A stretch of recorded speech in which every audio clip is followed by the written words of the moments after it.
झारखंड के दुमका जिले के गोपिकांदर थाना क्षेत्र में एक बेटे ने अंधविश्वास के चक्कर में अपनी बूढ़ी मां की जान ले ली।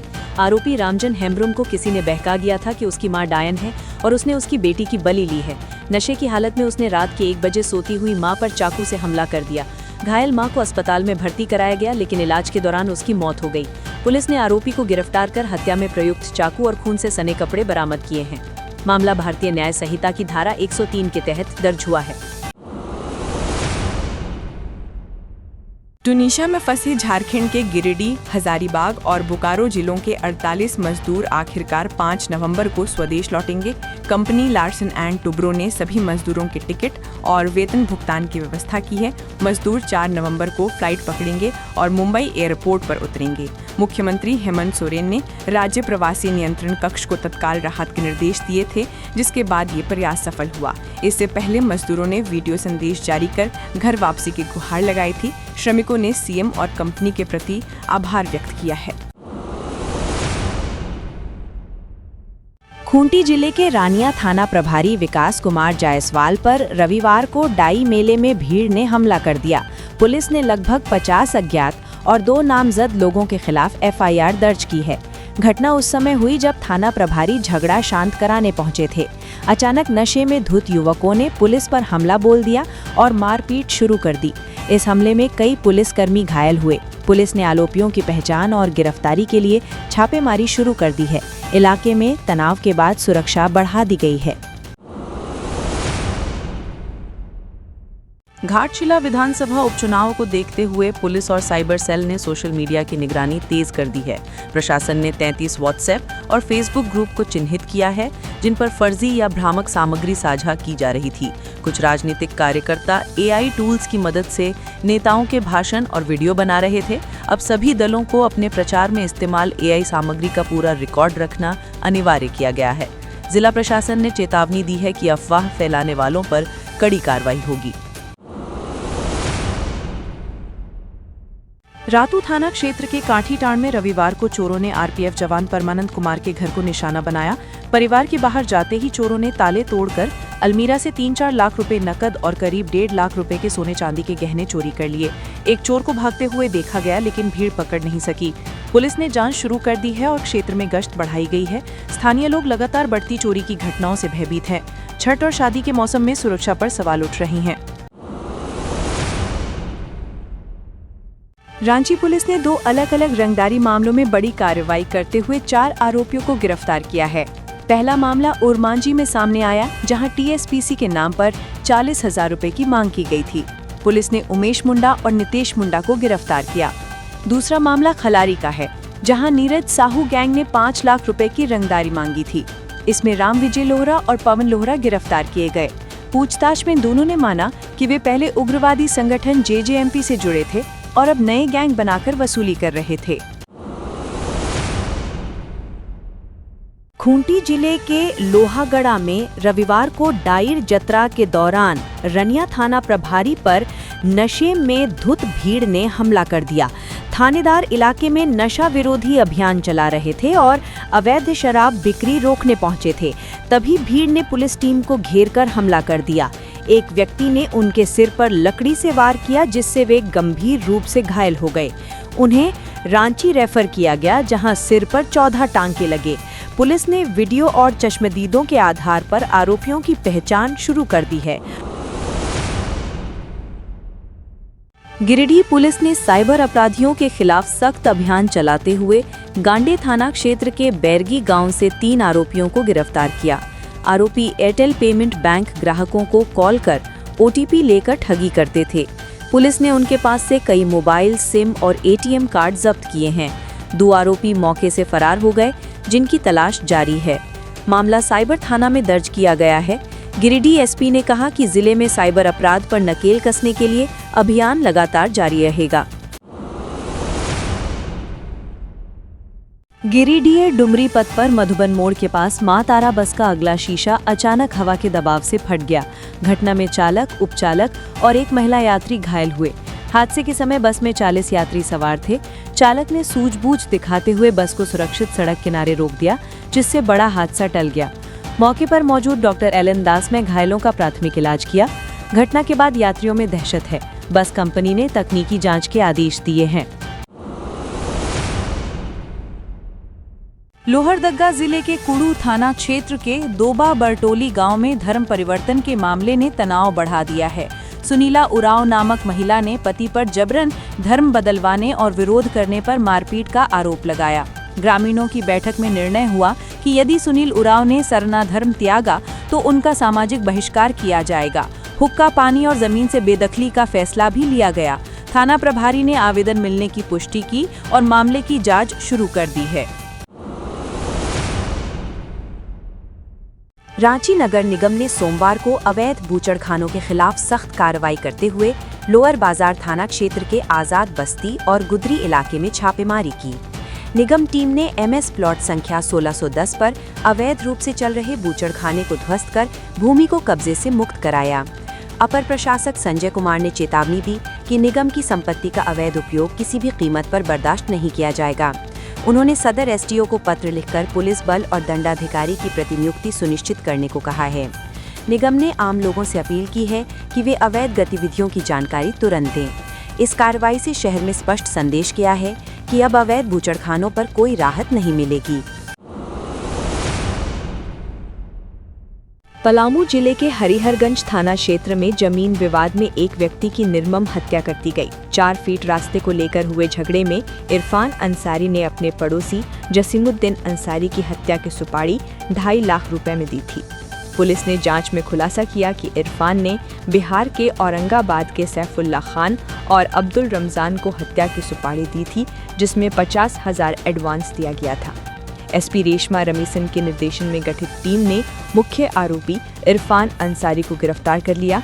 मामले ने स्थानीय स्तर पर सनसनी फैला दी है और पुलिस आगे की छानबीन में जुटी है। पाकुड़ के कालीभुसान मोहल्ले में कोबरा का रेस्क्यू करने पहुंचे वनकर्मी साहिब मरांडी को सांप ने हाथ में काट लिया। अन्य कर्मियों ने तुरंत उन्हें सदर अस्पताल पहुंचाया, जहां उनका इलाज जारी है और वे खतरे से बाहर हैं। वनकर्मी अशरफुल शेख ने बताया कि कोबरा करीब 5 फुट लंबा और लगभग 12 साल पुराना था। रेस्क्यू के दौरान उसने हमला कर दिया, लेकिन बाद में उसे सुरक्षित जंगल में छोड़ दिया गया।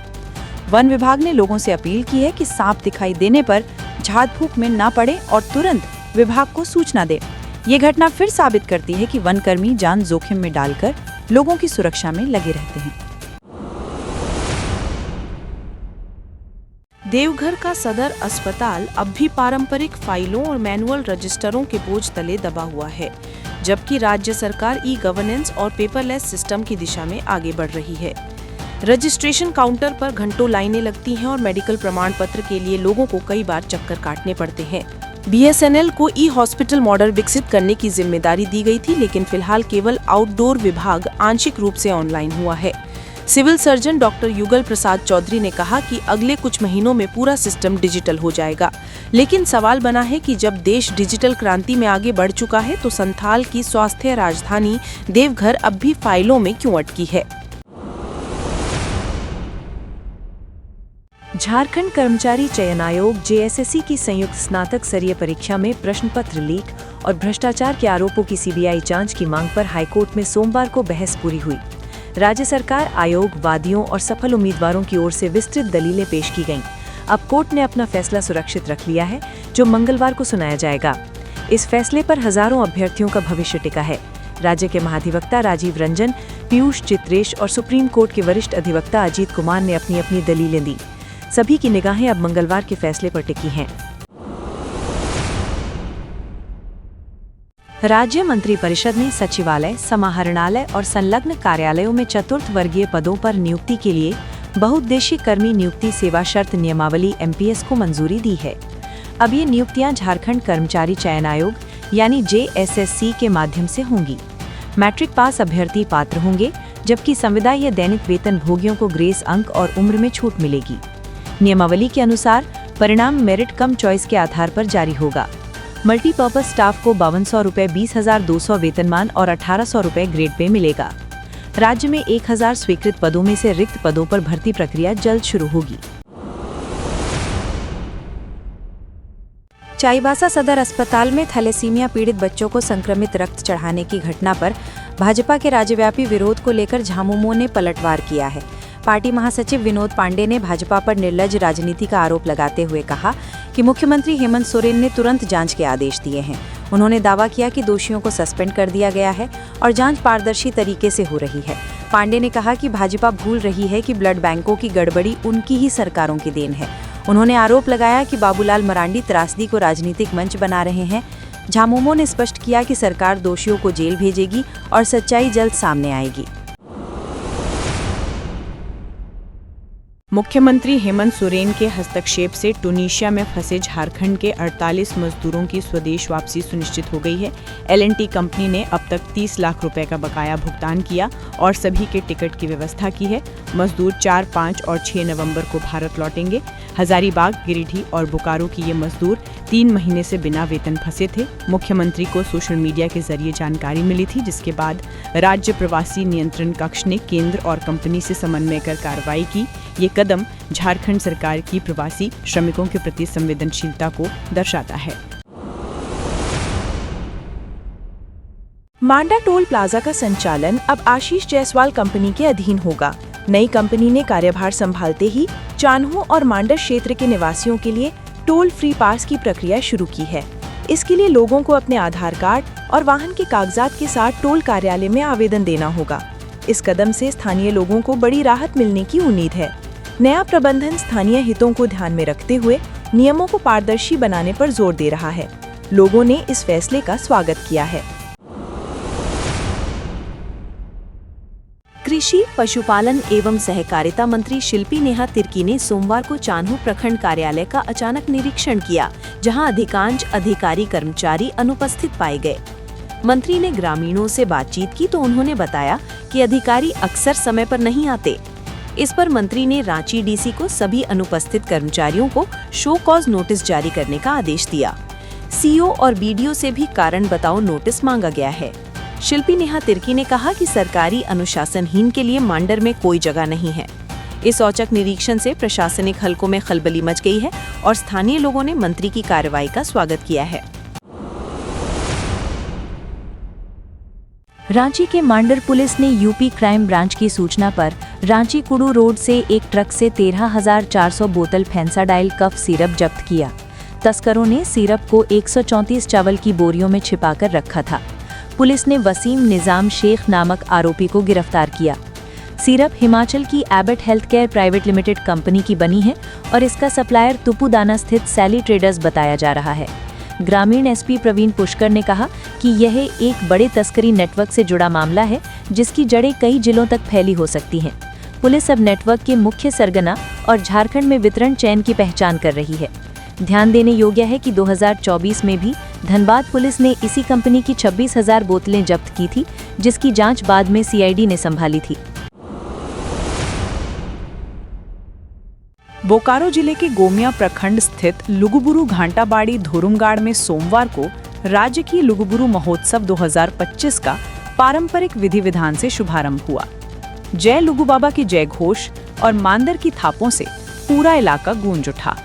उद्घाटन मौके पर डीसी अजयनाथ झा, एसपी हरविंदर सिंह और नायके बाबा मौजूद रहे। पहले ही दिन 10,000 से अधिक श्रद्धालु लुगु पहाड़ पर पहुंचे। पारंपरिक नृत्य, गीत और सांथाली परिधानों में सांस्कृतिक एकता का दृश्य देखते ही बन रहा था। प्रशासन ने श्रद्धालुओं के लिए टेंट सिटी, बस सेवा, भोजन, जल और स्वास्थ्य सुविधा की व्यवस्था की है। एसपी ने बताया कि सुरक्षा के लिए ड्रोन और सीसीटीवी निगरानी की जा रही है। लुगुबुरु महोत्सव अब केवल पूजा नहीं, बल्कि धरती, जल, जंगल और जन की एकता का जीवंत प्रतीक बन गया है। भाजपा प्रदेश अध्यक्ष बाबूलाल मरांडी ने घाटशिला उपचुनाव में चुनावी अभियान तेज करते हुए झामुमो सरकार पर तीखा हमला बोला। धलभूमगढ़ के पंचायत सम्मेलन में उन्होंने कहा कि आदिवासी समाज अब झामुमो की नीतियों से तंग आ चुका है और परिवर्तन के मूड में है। उन्होंने चाईबासा लाठीचार्ज घटना का जिक्र करते हुए कहा कि हेमंत सोरेन सरकार ने लोकतांत्रिक तरीके से आवाज उठाने वाले युवाओं पर बेरहमी से लाठी बरसाई। मरांडी ने कहा, हेमंत सोरेन अबुआ सरकार नहीं, बबुआ सरकार चला रहे हैं। उन्होंने दावा किया कि घाटशिला की जनता इस बार वोट के जरिए जवाब देगी। पूर्व मंत्री नीलकंठ सिंह मुंडा भी इस मौके पर मौजूद थे। रांची डीसी मंजूनाथ भजंत्री के जनता दरबार में सोमवार को फरियादियों की भारी भीड़ उमड़ी। डीसी ने जहां तत्काल कई शिकायतों पर कार्रवाई के निर्देश दिए, वहीं लापरवाह कर्मियों पर सख्त रुख अपनाया। कैंसर पीड़ित महिला सुजाता सेन के पति के इलाज के लिए डीसी ने स्वयं सिविल सर्जन को फोन कर मदद सुनिश्चित की। राजस्व मामलों में एलआरडीसी कोर्ट के आदेश न मानने पर रातू अंचल अधिकारी को शो कॉज किया गया। कांके और इटकी अंचल से आए भूमि विवादों की जांच के आदेश भी दिए गए। डीसी ने कहा कि सभी अंचल कार्यालय अब ऑनलाइन प्रणाली से जनता दरबार से जुड़ेंगे ताकि पारदर्शिता सुनिश्चित हो सके। घाटशिला उपचुनाव में भाजपा का चुनावी अभियान अब चरम पर है। एनडीए प्रत्याशी बाबूलाल सोरेन के समर्थन में ओडिशा के मुख्यमंत्री मोहन चरण मांझी 4 नवंबर को 2 जनसभाएं करेंगे। पहली सभा गंधानिया हाट मैदान घाटशिला ब्लॉक में और दूसरी बलियापोश मैदान गुड़ाबांधा ब्लॉक में होगी। पार्टी नेताओं का कहना है कि मांझी के आगमन से चुनावी माहौल को नई ऊर्जा मिलेगी। क्षेत्र में पोस्टर, झंडे और कार्यकर्ता रैलियों से पूरा इलाका भगवामय दिख रहा है। भाजपा कार्यकर्ता दिन रात प्रचार में जुटे हैं और जनता से परिवर्तन लाने की अपील कर रहे हैं।